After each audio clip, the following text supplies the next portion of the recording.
요한복음 강의 26번째 시간입니다. 요한복음 12장 1절과 2절 말씀을 우리 함께 같이 보시겠습니다. 요한복음 강의 26번째 시간입니다. 요한복음 12장 1절, 2절 말씀을 우리 같이 함께 읽겠습니다. 시작. 6월절 엿새 전에 예수께서 베다니에 이르시니 이곳은 예수께서 죽은 자 가운데서 살리신 나사로가 있는 곳이라. 거기서 예수를 위하여 잔치할새 마르다는 일을 하고 나사로는 예수와 함께 앉은 자 중에 있더라.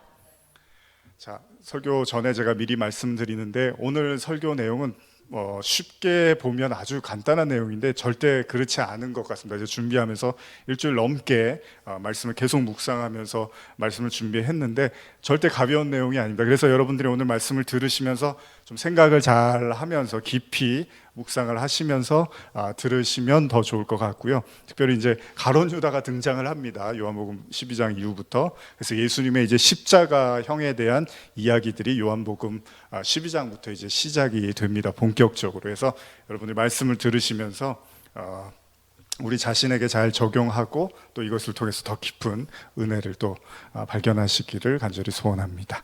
자, 우리는 지난 시간에 3번에 걸쳐서 나사로 이야기를 나눴습니다. 예수님은 나사로가 죽자 그를 찾아가셨고 결국 그를 다시 살려내셨습니다. 사람들은 놀랐습니다. 그래서 예수님을 믿고자 하였습니다. 그러나 동시에 이 일 때문에 예수님이 본격적으로 이제 죽음을 당하게 되는, 그래서 종교 지도자들이 모여서 예수님을 이제 죽이려고 의논을 하는 그런 상황이 됐습니다. 이제 우리는 요한복음 11장에서 12장으로 넘어와서 다시 예수님이 나사로의 집이 있던 베다니로 오시는 장면으로 시작을 합니다. 이미 읽으셨던 것처럼 이곳에서 예수님을 위한 잔치가 벌어지고 있습니다.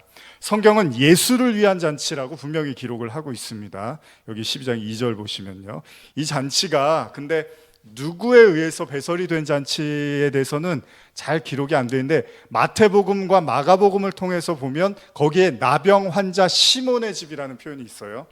그러니까 시몬이 정확히 누구라고 말하기는 어렵지만은 중요한 사실은 이 집에 지금 마르다, 나사로가 등장을 하고 마리아도 등장을 한다는 거죠.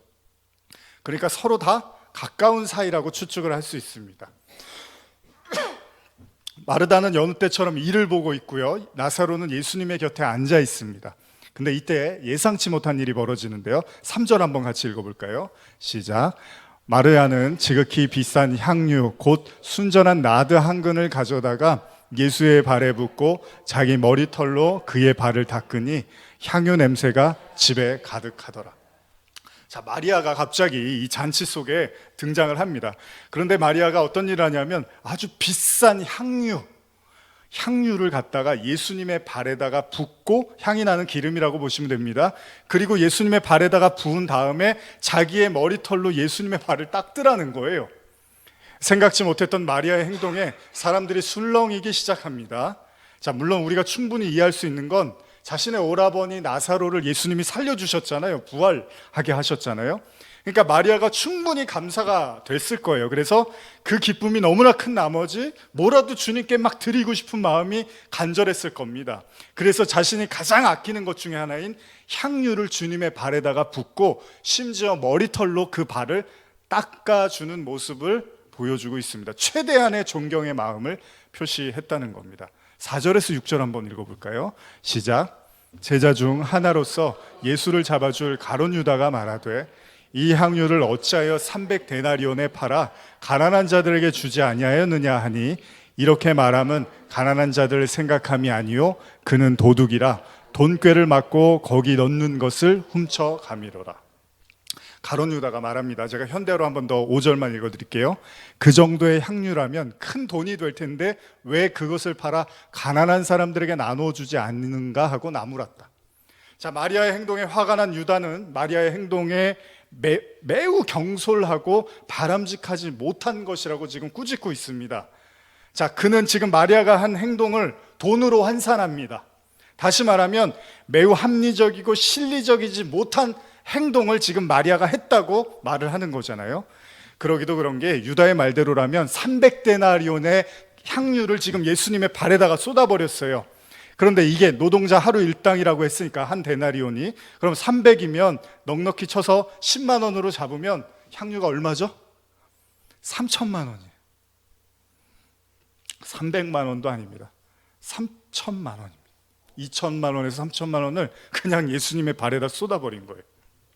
자, 유다는 말을 하였지만 다른 사람 생각은 어땠을까요? 여러분들은 어떻게 생각하십니까? 3천만 원짜리를 기름을 예수님의 발에 그냥 부어버리는 그 행동을 보고 어떻게 생각하셨을까요? 사실은 여러분과 저도 조금 지나치다는 생각을 했을 수도 있습니다. 우리가 이럴 때 잘하는 말이 있죠. 그냥 돈으로 주지. 예수님의 생각은 어땠을까요? 물론 이후에 나오지만 예수님의 생각은 좀 다릅니다. 어쨌든 유다는 자신의 생각을 말했고 그 말로 인해서 마리아의 행동이 순식간에 사려 깊지 못한 행동이 돼버립니다. 여기서 이제 아무도 얘기를 안 해주면 마리아가 이상한 행동을 한 여자가 돼버리는 거예요. 자, 청년 시절에 영화를 되게 좋아했던 제가 그 잡지를 이렇게, 책을 잘 안 보는데 잡지는 꼭 챙겨보던 게 있는데, 그게 뭐냐면 영화 관련 잡지였습니다. 그 잡지를 좋아하고 관심 있게 본 이유가 뭐냐면 이번 주에 개봉할 영화에 대한 전문가 별점이 거기 나와 있었어요. 영화가 매주마다 쏟아져 나오는데 무슨 영화가 재밌는지를 모르니까 그 잡지를 보면서 이제 별표가 몇 개가 붙었는지, 별이 5개 뭐 이러면 아, 좋은 영화구나 이러면서 그 잡지를 이렇게 사다 봤는데, 물론 모든 영화 평점이 제 생각과 일치하지는 않았지만 대부분 평론가들이 내린 별점은 저의 생각하고 크게 다르지 않았습니다. 근데 요즘도 제가 영화 볼 때 가끔 그 인터넷을 통해서 전문가 평점을 확인하는데 요새는 그게 너무나 이제 뭐 일반적이 되어 있기 때문에 굳이 잡지를 보지는 않습니다. 근데 가끔 난감할 때가 있습니다. 전문가들의 평점과 실제 영화를 본 관객의 평점이 매우 다른 경우가 있죠. 여러분들이 이건 되게 재밌게 봤는데 평점은 되게 나쁘고, 또 이건 되게 재미없는데 평점은 좋고, 이런 경우가 있잖아요. 그럴 때 우리는 생각을 합니다. 누가 더 맞는 얘기를 하는 거지? 어쨌든 이 별점이라는 것은 수많은 시간과 공을 들여서 만든 한 편의 영화를 별 몇 개로 다, 별 하나, 별 2개, 별 3개, 만든 사람은 정말 돈을 들이고 시간을 들이고 애를 써서 다 했는데 그 별 몇 개의 판단이 다 결정이 되어진다는 거죠. 여러분과 제가 잘하는 것 중에 하나가 음식 먹고 맛있다, 맛없다, 요즘 TV 보면 그냥 다 먹는 거, 놀러 가는 거, 이런 거잖아요. 그러다 보니까 평가가 많아졌어요. 그러다 보니까 우리도 그 평점이나 평가에 대한, 별점이나 평가에 대해서 아주 손쉽게 정보를 얻을 수가 있습니다. 지금 마리아의 행동에 대한 유다의 평가는 뭐냐 하면 재물을 낭비하는데 쉽게 써버리는 사치스러운 여자라고 지금 유다가 마리아를 평가하고 있습니다. 만약 이거에 대해서 아무도 말하지 않으면 그곳 사람들은 유다와 같은 생각을 하게 되고 예수님도 굉장히 민망해지는 거죠. 이럴 때 예수님이 침묵하신다면 마리아는 정말로 민망해지는 겁니다. 사실 우리도 그렇습니다. 수천만 원을 호가하는 물질을 예수님께 부어버린다는 것이 사실 잘 납득이 안 갑니다. 오늘날 우리는 헌금이라는 걸 하잖아요. 주님의 은혜에 감사해서 또 섬기는 교회가 잘 운영할 수 있도록 우리는 헌금이라는 걸 합니다. 그런데 그 헌금을 하나님이 내려오셔서 직접 가져가지는 않습니다. 여러분들이 저 헌금함에 돈 넣으시면 예수님이 갑자기 몰래 오셔서 가져가시지는 않습니다. 사람을 통해서 드려진 헌금은 교회의 이런저런 필요를 위해서 사용되어지고 또 전도라든지 구제를 위해서 쓰여지기도 하죠. 그러다 보니까 이 헌금이 쓰여지는 곳이 정당한지 아닌지에 대해서 이제 사람들이 평가를 하잖아요. 만일 이 돈이 이상하게 잘못되게 쓰여지면 사람들은 판단하고 시정해서 더 건전하게 쓰여지도록 독려를 할 겁니다. 그렇다면요, 유다의 이야기는 그렇게 문제가 있지 않습니다. 어쩌면 감히 예수님 앞에서 하지 못하는 말을 유다가 용기 있게 하고 있는지도 모른다는 거예요. 유다의 말은 그럴듯합니다. 아무리 예수님이어도 마리아의 행동은 좀 과하다는 거예요.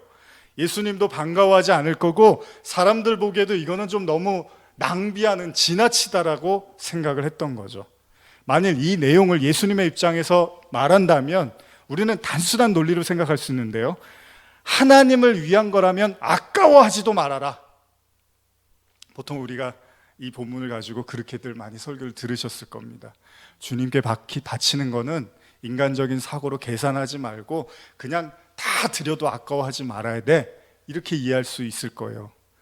그런데 여기서 정말 본질이 그걸까요? 그러니까 유다의 말을 있는 그대로만 보는 것, 가난한 사람들 위해서 써야지 이렇게 보는 것, 그리고 마리아의 행동도 주님을 위해서는 모든 걸 아까워하지 말아야지, 이게 이 본문의 결론일까요? 자, 유다의 말이 옳고 틀리고는 둘째 치더라도요, 정말 그러면 이제 한 가지 질문을 던져보는 거예요. 유다가 정말로 가난한 사람들에 대해서 안타까움을 가지고 있어서 이렇게 말했는가? 가난하고 소외된 이웃이 너무나 가슴이 아파서 그를 돕고자 하는 마음이 커서 예수님 앞에서 감이라도 이런 말을 꺼냈는가? 한번 생각해 보는 거예요. 근데 성경은 뭐라 그러죠? 12장 6절 한번 읽어볼까요? 시작. 이렇게 말함은 가난한 자들을 생각함이 아니요 그는 도둑이라 돈꾀를 맞고 거기 넣는 것을 훔쳐가미러라. 성경은 분명히 말을 하는데 유다에 대한 성경의 평가는 그가 가난한 자들에 대한 안타까움이 아니라 그의 관심이 다른 곳에 있었다는 겁니다. 그러니까 유다의 말 자체를 문제 삼기보다는 유다의 마음의 문제를 지금 성경이 말하고 있는데요, 그것은 그의 관심이 돈 자체에 있어서 향유를 예수님께 붓지 않고 돈을 바꿨다면, 돈으로 줬다면 그 300데나리온이 돈꾀의 재정으로 들어왔을 거고 그 중에 얼마를 자기가 훔치려고 했다는 거예요. 이게 성경의 증언입니다. 자, 쉽게 말하면 유다는 지금 자신이 볼 수 있는 이익이 예수님의 발에 쏟아지는 것을 보면서 화가 났다는 거예요. 그래서 지금 그녀를 나무란 거다라고 성경이 기록하고 있습니다. 우리는 가끔 예기치 않은 상황을 겪게 됩니다. 그런 상황을 통해서 우리의 숨어있던 자신의 모습을 보게 되는데요, 역사 속에서, 인생에서 만일이라는 말은 무의미합니다. 그러나 우리는 때때로 그런 생각을 합니다. 자, 여러분 한번 생각해 보세요. 한 예로 우리가 얼마 전에 나눴던 다윗 이야기를 한번 해보면, 다윗의 인생에서 밧세바라는 여인의 등장이 결국 그의 삶을 다 모조리째 흔들어 버립니다. 자, 범죄하지 않고 당당하고 떳떳하게 살았던 하나님의 왕 다윗이 밧세바를 보자 마음이 흔들리고 빼앗기고 자신 안에 존재했던 그 잔인한 모습을 드러나게 하고 만 거죠. 그럼 이런 생각을 한번 해보는 거예요. 만일 오늘 마리아가요 300데나리온짜리 향유를 부은 게 아니라 3데나리온짜리 향유를 부었다면 어땠을까요? 과연 이 장면을 보고도 유다가 그토록 흥분을 했을까요? 그렇지 않았겠죠.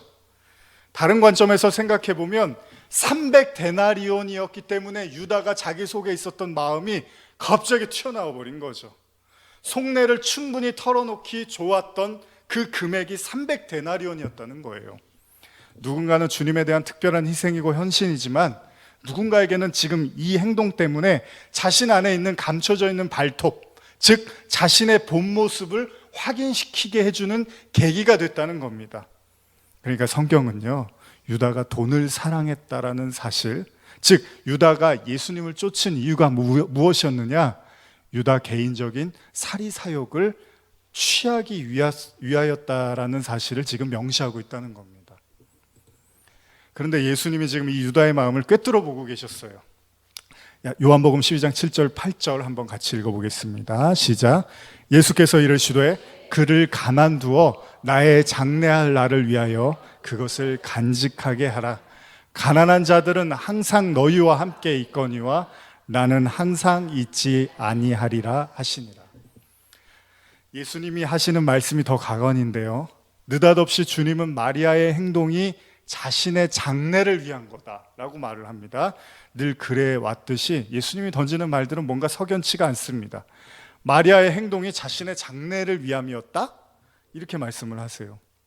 무슨 말씀입니까?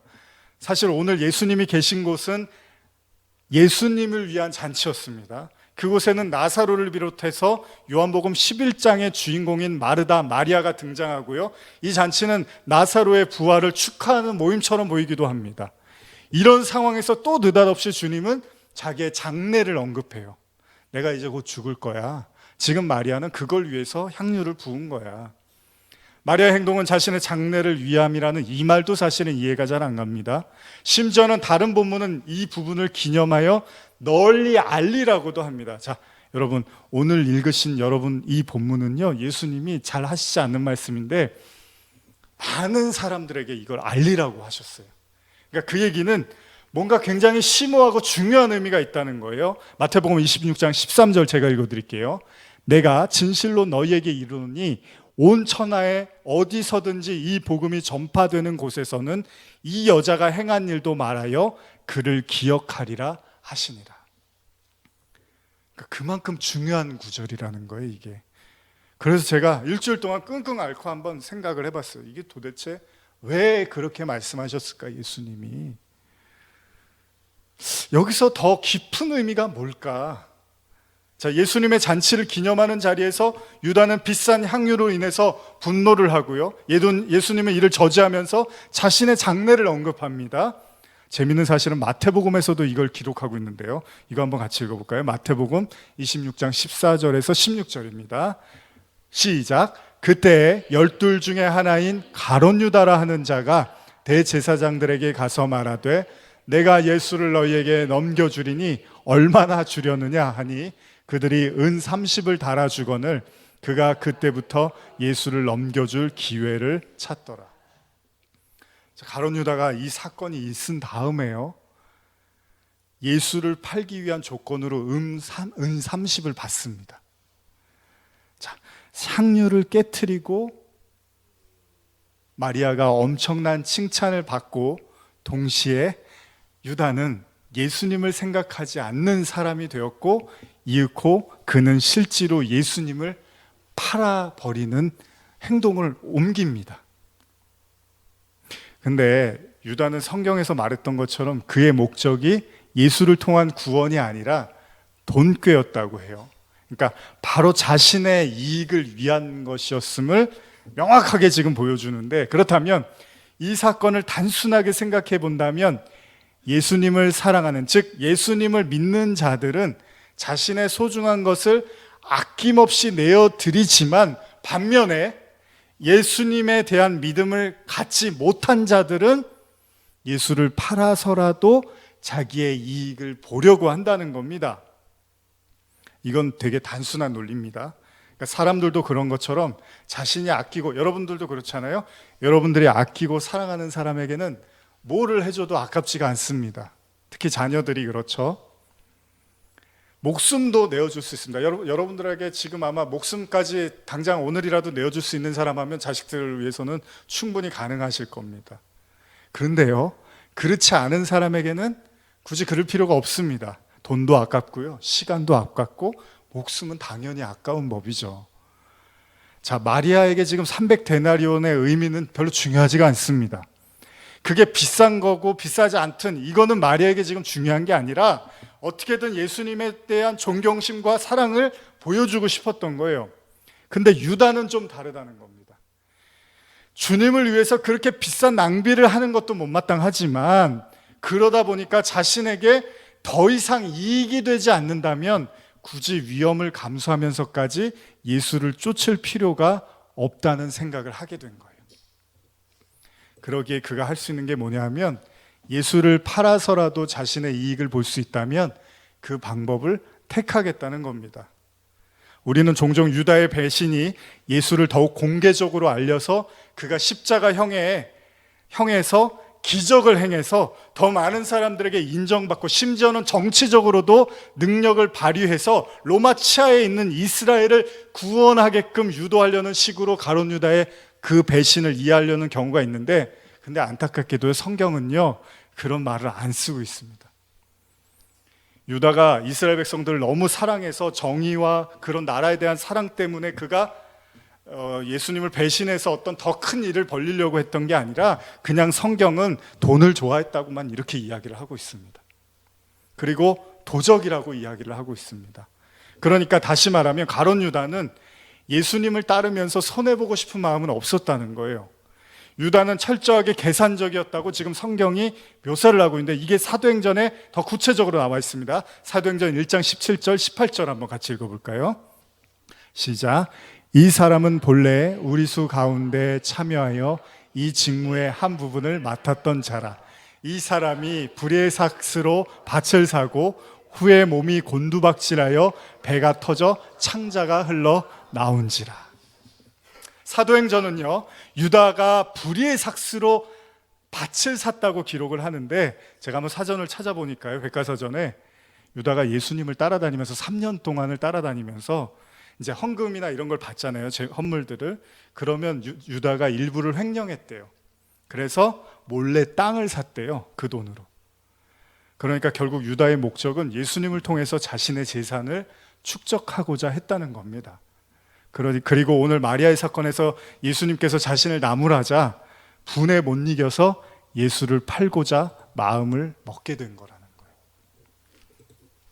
여러분, 언어학이라는 게 있는데요, 언어학의 용어 중에 기표와 기의라는 말이 있습니다.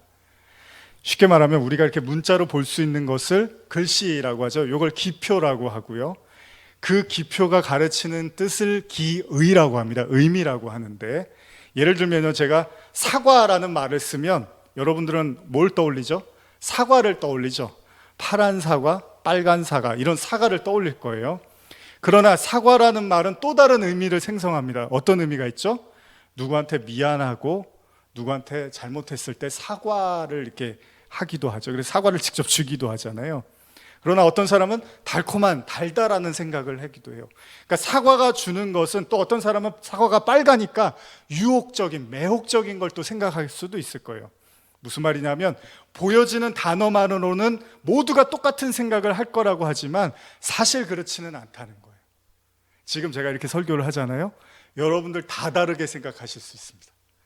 오늘 가룟 유다의 본문도 여러분들마다 다 달라요, 의견과 생각이. 그걸 기표와 기의라고 표현을 합니다. 그러니까 기표는 같은데 생각하는 기의는 다 틀리다는 겁니다. 이게 바로 정신분석가 락강이라는 사람이 말한 내용에 등장을 하는데요, 쉽게 말하면요, 어떤 사람의 말이나 행동으로 드러난 것만으로 그 의미를 파악하기는 어렵다는 겁니다. 그래서 우리는 상대방과 쉽게 대화를 하는 것 같지만 서로의 감정이나 생각을 나눴다고 판단하지만 사실은 완전히 다르게 이해할 수도 있다는 겁니다. 왜냐하면 내가 그가 아니고 그가 내가 아닌 이상 우리는 상대방이 도대체 무슨 말을 의도했는지를 전부 다 이해하기가 어렵다는 거예요. 그래서 락강은 이런 말을 합니다. 인간과 인간은 절대 서로 만날 수가 없다라고 말을 해요. 나와 타인은 절대 만날 수 없다. 그래서 우리가 결혼하신 분들 그런 말을 하시죠. 처음에는 다 상대방에 대해서 알 것 같은데 살면 살수록 더 모르겠는 거죠. 그렇죠? 그게 바로 그런 의미죠. 왜냐하면 내가 그가 아니고 그가 내가 아니기 때문에 완벽한 소통이라는 건 어렵다는 겁니다. 자, 유다의 말은 사실 자신의 이익을 대변하기 위한 거짓말이었습니다. 그의 말을 액면 그대로 받아들인 사람들은 유다를 되게 정의롭고 따뜻한 휴머니스트라고 생각했을 거예요. 그러나 그가 정말 하고 싶었던 마음의 뜻을 알고 있는 사람이라면 이처럼 이중적이고 가식적인 사람이 없는 거라는 거죠. 쉽게 말해서 유다는 겉과 속이 완전히 다른 사람이었다는 겁니다. 물론 예수님은 이를 잘 알고 계셨습니다. 자, 우리가 신앙생활하면서 진지해야 되는 이유가 여기 있습니다. 우리는 종종 사람들이 힘들어하거나 공허해하거나 어려워하는 걸 보는데요, 여러 가지 이유가 있겠지만 그 중에 하나가, 여러분 잘 한번 들어보세요. 왜 사람들이 힘드냐 하면 자기의 본 모습을 감추고 살아야 될 때, 즉 자신의 본 모습이 아닌 다른 모습으로 살아야 될 때 우리는 진짜 나의 모습과 변장한, 그러니까 감춘 나의 모습 사이에서 혼란을 느낀다는 거예요. 여러분, 코미디언들이 제일 힘들 때가 언제라고 합니까? 뭐 누가 돌아가시거나 사랑하는 사람들을 잃었는데 너무 슬프고 괴로운데, 그런데 나와서 사람들을 웃겨야 돼요. 그때가 아마 코미디언들이 제일 힘들다는 이야기들을 해요. 자, 이게 무슨 말입니까? 자신의 감정을 숨기고 원치 않는 웃음을 보여야 하는 것, 우리는 이걸 요즘 감정 노동이라고도 합니다. 그것이 때때로 괴롭다는 거예요, 사람에게는. 일반적으로 사람들은 자신의 약한 모습을 잘 보이고 싶어 하지 않습니다. 왜냐하면 사람들한테 약한 모습을 보여봤자 돌아오는 게 별로 없었어요. 오히려 말 안 하는 게 더 나은 경우도 있어요. 그래서 그런 말을 하면 차가운 현실이 더 나를 짓누를 때가 있다는 겁니다. 그래서요, 한국 사람들도 그렇지만 강해야 되고 아무렇지도 않은 것처럼 말해야 되고 행동해야 된다는 거예요. 여러분 착한 아이 증후군이라는 말 들어보셨나요? 착한 아이 컴플렉스라고도 하고 영어로는 굿보이 신드롬이라고도 표현을 합니다. 백과사전 보면 이런 말을 정의를 하는데 타인으로부터 착한 아이라는 반응을 듣기 위해서 계속해서 내면의 욕구와 소망을 억압하는 그런 말과 행동을 반복하는 심리적인 컴플렉스를 이야기합니다. 그러니까요, 사람들에게 인정받기 위해서 사람들이 신뢰할 만한 말과 행동은 안 하려고 한다는 거예요. 그건 다른 의미에서요, 자기가 정말로 하고 싶은 말이나 하고 싶은 행동이나 욕구나 욕망을 계속 누르고 산다는 거예요. 그로 인해서 행복한 게 아니라 상대적으로 박탈감과 우울한 나 자신을 발견하게 된다는 겁니다. 여러분, 이게 유년기를 지나서 계속 되어지면요, 결국 어른에 이르러서도 쉽게 변하지를 않는다는 겁니다. 무슨 의미입니까? 여러분의 진짜 모습과 여러분들의 외면의 모습이 거리가 멀어지면 멀어질수록 인간은 괴로워한다는 겁니다. 결국 유다는요, 자신의 마음과 자신의 행동의 차이가 극대화되는 시점, 즉 자신이 원하는 것이 예수님이 아니라 돈꾀였다라는 사실이 예수님께 발각되는 그 순간에 이제 일치를 보는 거예요. 내가 원하는 대로 살아야겠다. 내가 원래 예수를 돈꾀를 원했으니까 이제 나는 돈을 위해서 살아야겠다. 그래서 예수님을 은 30냥에 팔아버립니다. 홀가분해진 거예요. 우리가 한 가지 착각할 수 있는 것은 성경은 인간의 선을 신뢰하지 않는다는 거잖아요. 다시 말하면요, 저도 이 착한 아이 콤플렉스를 좀 오랫동안 가지고 왔었습니다. 여기도 많이 계실 거예요, 아마. 왜 착한 아이 콤플렉스가 힘드냐면요, 우리가 착하지가 않아요. 성경은 인간을 선하다고 말하지 않는데 자꾸 우리가 착해지려고 하다 보니까 오히려 우리 스스로가 내면에 있는 악이 더 부글부글 올라온다는 거죠. 성경은요, 그런 식의 인내를 말하는 게 아닙니다. 성경에 의하면 인간 스스로는 절대 선해질 수 없기 때문에 오히려 성경은 감추어진 악이 드러남으로써 하나님의 용서로 선해지라고 하는 거지, 무작정 유교나 뭐 다른 어떤 그런 기타 종교들의 율법을 잘 지켜서 그냥 못 지키고 속으로는 하고 싶지 않은데 그냥 부글부글 참으면서 선해지라고 하는 게 아니라는 거죠.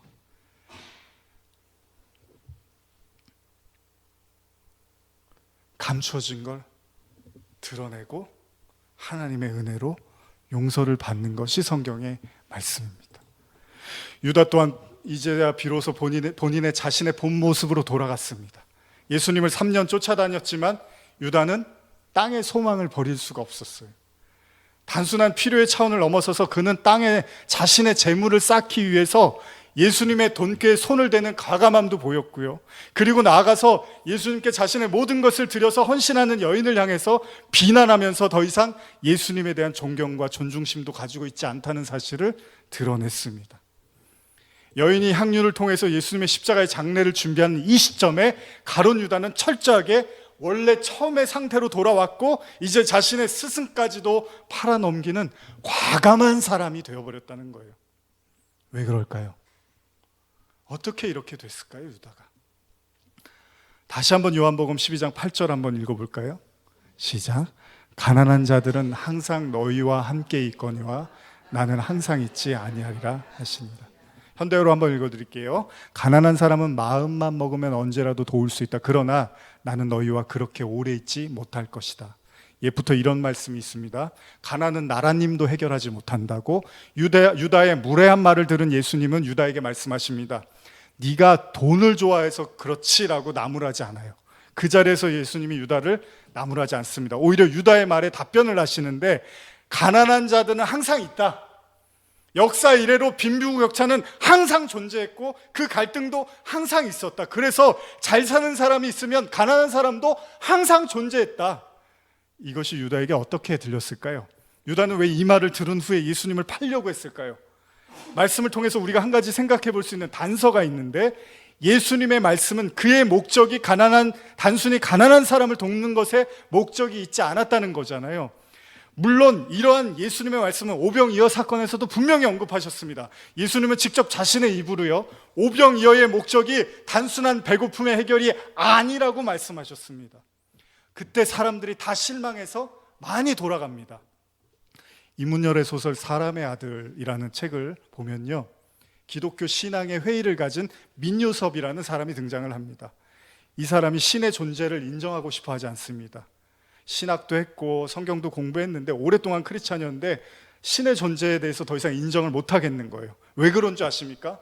인간의 가난함과 아픔과 고통에 대해서 신이 책임을 져주지 않는 것 같은 거예요. 그런 자들을 외면하는 신에 대한 강렬한 회의를 품으면서 결국 그는 진정한 신은 인간 내면에 존재하는 타인에 대한 자비와 사랑을 행하는 그 마음이 바로 신이다라고 이야기를 합니다. 그리고 그는 자신의 선에 대한 실천을 통해서 그렇게 새로 만든 신을 전파하기 시작합니다. 그런 그에게 매료된 한 젊은 청년, 조동팔이라는 청년이 있는데 그 청년이 학교까지 관두고 민요섭을 따라다닙니다. 조동팔 역시도 민요섭에 이어서 기독교를 떠나서 그의 가르침을 충실히 이행합니다. 그리고 나아가 그런 어려운 자들을 돕기 위해서 조동팔은 나중에는 소매치기도 하고 도둑질까지 하면서 가난한 사람 돕겠다고 그런 불법도 막 저지릅니다. 그래서 감옥에도 여러 차례 다녀옵니다. 그런데 정작 자기의 스승 민요섭이란 사람이 어느 날 회의가 드는 거예요. 자신이 확신했던, 자기가 믿었던 야훼 신은 가짜고 자기가 만든 새로운 신을 믿으려고 했는데 그 새로운 신에 대한 회의가 들기 시작하더라는 거예요. 왜 그런 줄 아십니까? 가난이 해결이 안 되는 거예요. 아프고 가난하고 괴로운 사람들을 주변에 모아놨는데 아무리 해도 끝이 없는 거예요. 해결이 안 되고 만족이 안 되는 거예요. 결국 그는 자신이 만든 신을 버리고 원래 알아왔던 야훼 신, 여호와 신에게 돌아갑니다. 그리고 이를 보고 격분한 그 제자 조동팔은 자신이 믿어왔던 스승의 변심에 분노한 나머지 그 스승을 죽이게 됩니다. 여러분, 인간은 왜 예수를 죽였을까요? 우리는 왜 예수를 죽였을까요? 유다는 왜 예수를 죽였을까요? 예수는 단지 당시의 유대 종교자들에 의해서 죽은 게 아닙니다. 예수의 무죄함이 드러났음에도 불구하고 사람들은 바라바를 내어달라고, 바라바를 내려주고 예수를 십자가에 못 박이라고 군중들이 외쳤단 말이에요. 예수님은 결국 모든 사람에게 외면당했고 결국 모든 사람에 의해서 죽임을 당했습니다.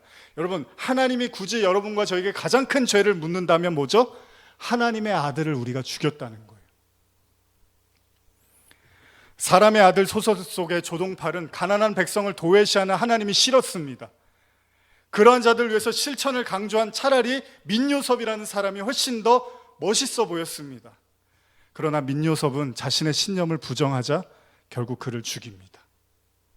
무슨 이야기입니까? 어쩌면 인간이 원하는 신은 하늘나라에 계시는 신이 아니라 이 땅에서 우리의 허기를 달래주고 우리의 결핍을 채워주는 신, 가난하고 연약한 자의 편에 서서 그들을 끝없이 돕는 신, 바로 휴머니스트를 원하는 거예요. 예수님이 이렇게 말씀하십니다. 가난한 자들은 항상 있거니와. 자신이 따르는 예수가 더 이상 휴머니스트가 아니라는 것을 깨닫자 유다는 예수를 팔기로 작정합니다. 아니, 모든 사람들이 예수님을 판 이유도 여기 있을 수 있습니다. 여러분, 만일 이렇게 생각해 보세요. 만일 예수님이요 계속 돌을 떡으로 만들어서 나눠줘요. 그리고 계속 병들린 사람 올 때마다 고쳐줘요. 그리고 높은 곳에서 떨어져도 죽지 않는 그런 신성의 모습을 계속 보여줘요. 그래서 못 고칠 병이 없고 예수님만 만나면 먹을 게 계속 나오고 가난하고 약자의 편에 서서 계속 이런 공평과 정의를 행사했다면 감히 누가 예수님을 죽였겠냐는 거예요. 그런데 예수님은 회개하라, 천국에 가까웠노라, 이 말을 예수님이 세상을 향해서 외치신 첫 마디였습니다. 무슨 말이냐면요, 예수님이 이 땅에서 공평과 정의, 이 세상의 부유함을 위해서 오신 분이 아니라는 것을 당신의 입을 통해서 외쳤다는 거예요.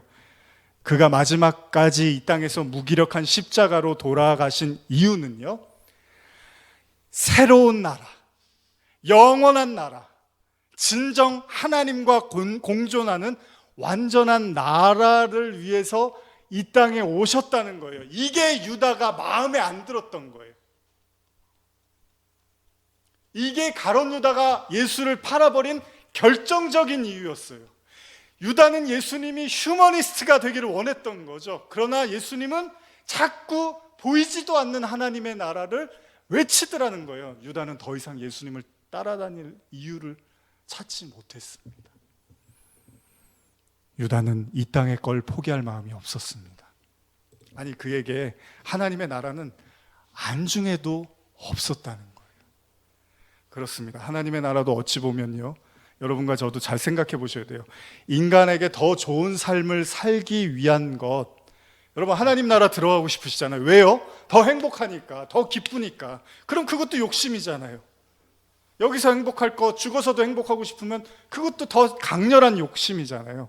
이 땅에서 잘 사나 하나님의 나라에 가서 잘 사나 매한가지인데 그게 뭐 그렇게 잘못된 거라고 말할 수 있겠습니까?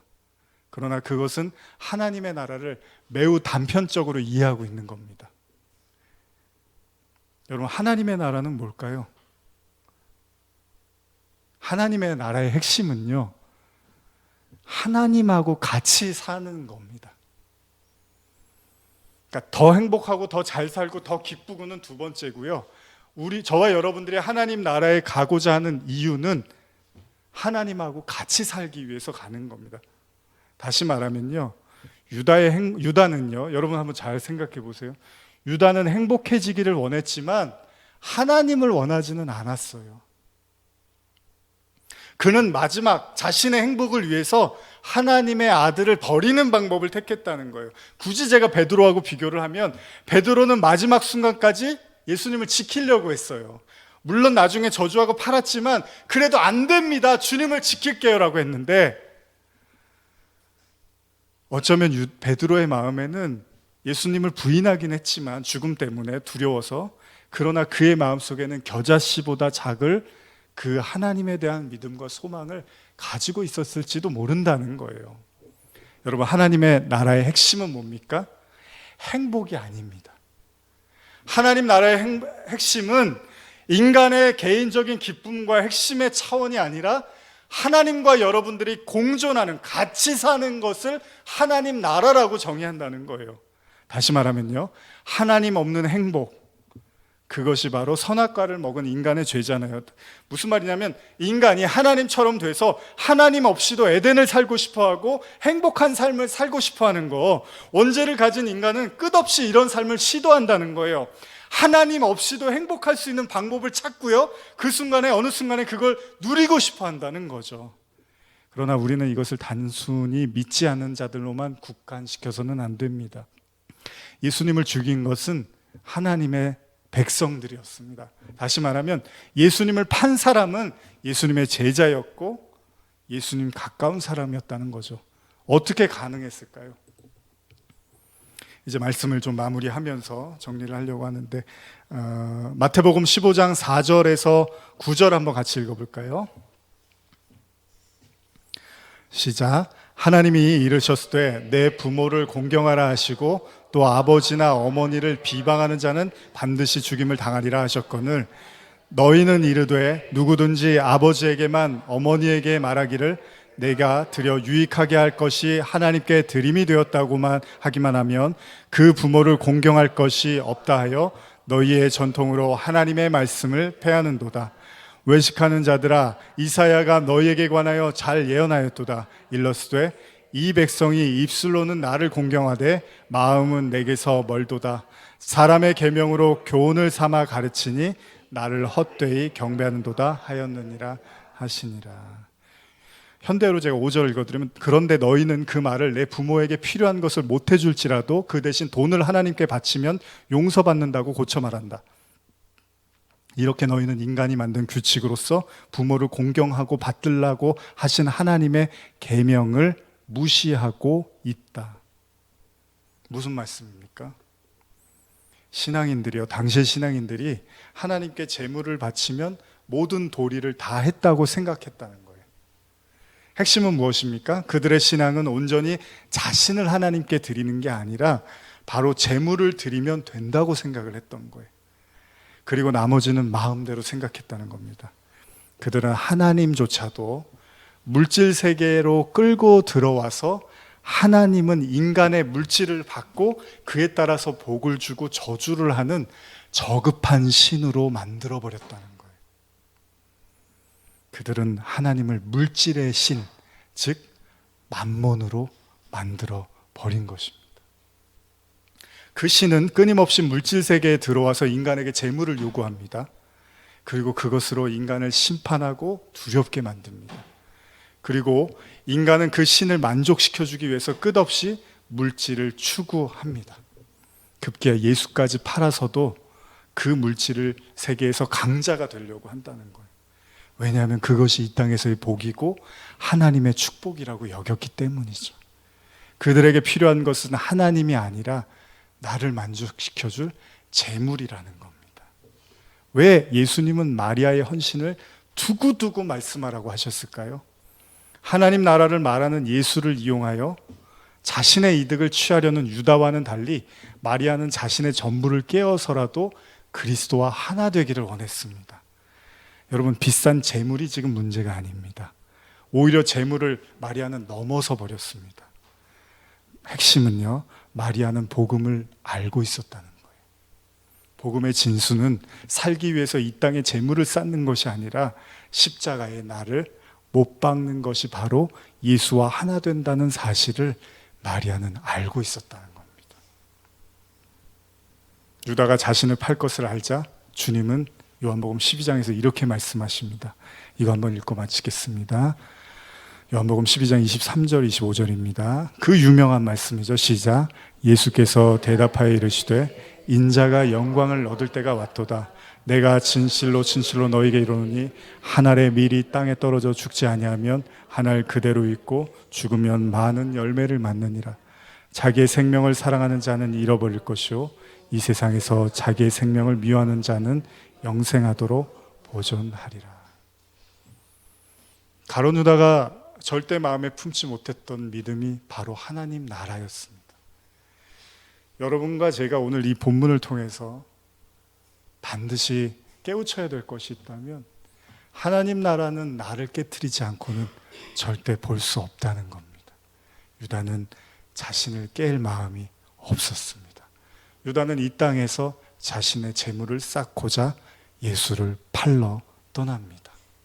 그러나 복음은 여러분과 저 자신을 깨트려서 그리스도와 하나 되는 것, 그것이 바로 마리아의 복음의 실천이었습니다. 오늘 저와 여러분들의 돌 같았던 마음이 있었다면 우리의 마음을 깨트리고 주님과 하나 되시기를 간절히 소원합니다. 기도하시겠습니다. 우리 반주해 주시고요.